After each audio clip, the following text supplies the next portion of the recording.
Les gars, j'espère que vous allez tous bien avant le match Cadiz Real de Madrid. Ça sera pas quand même un match facile pour le Real, même s'ils ont toujours l'habitude de gagner contre cette équipe de Cadiz. Parce que en vrai, les nouvelles ne sont pas quand même très bonnes du côté du Real de Madrid. Avant de commencer, si vous n'êtes pas encore abonné, abonnez-vous et laissez un petit pouce bleu pour ne rien manquer de nos prochaines vidéos. Sans plus tarder, générique.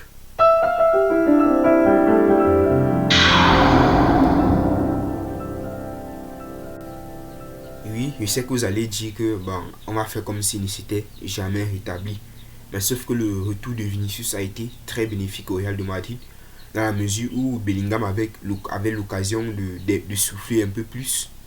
Et avec ces trois dangers, Vinicius, Rodrigo, Bellingham, les adversaires n'en savaient plus où ils étaient puisqu'il fallait suivre Vinicius, il fallait suivre Rodrigo, il fallait suivre Bellingham et sans même oublier d'autres joueurs de l'équipe puisque ce ne sont pas les seuls joueurs dangereux dans l'équipe. Et sa blessure, ça vient casser toute une dynamique.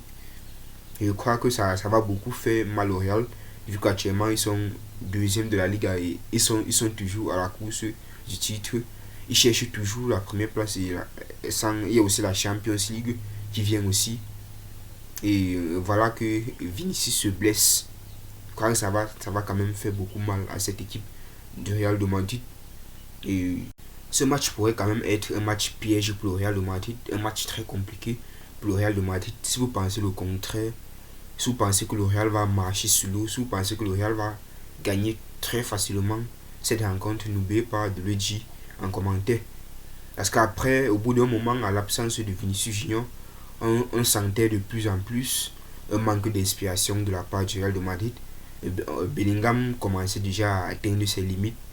Et finalement, lorsque Vinicius est revenu, euh, on a constaté que non, le Bellingham finalement il n'avait pas atteint ses limites. Il manquait juste de soutien offensif. Et l'absence de Vinicius, sa blessure, ça peut encore facilement faire replonger le Real et Bellingham, pourquoi pas. Parce qu'après, il y aura que Rodrigo. C'est vrai qu'il y a aussi Rossellou. Rossellou, c'est aussi un très bon avant-centre.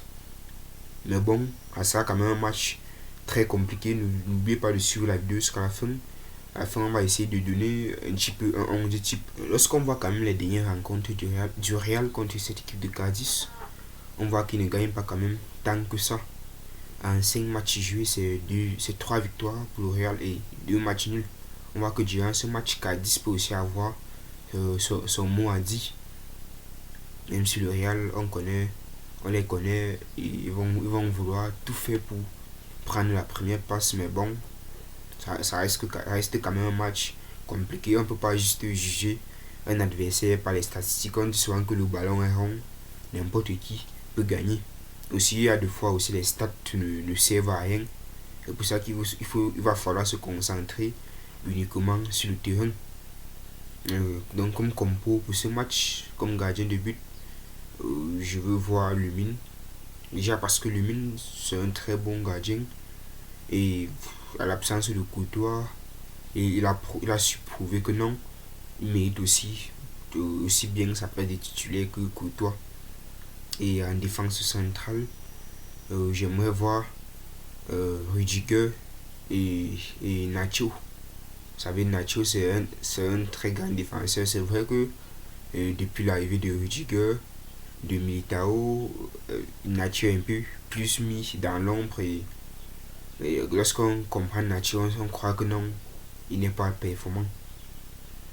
Et comme latéraux, j'aimerais voir euh, Carvajal. Carvajal, c'est aussi un très bon joueur à son âge.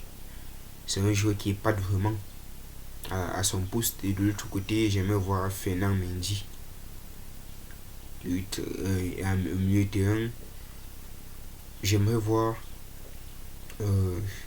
les joueurs comme Chouameni, Kroos ou encore Modric. Oui, Chouameni, Kroos, Modric et Bellingham dans sa position habituelle, une position un peu plus offensive, du genre 4-3-1-2. Les deux attaquants, ça sera Rossellou et Rodrigo. Je crois qu'il y a que cette option parce que il n'y a pas Vinicius est blessé, comme vous le savez déjà. Donc, si vous êtes d'accord avec moi avec ce 11, n'oubliez pas de le dire en commentaire. Si vous n'êtes pas encore abonné, abonnez-vous et laissez un petit pouce bleu pour ne rien manquer de nos prochaines vidéos. On se retrouve juste après pour le débrief. Ciao.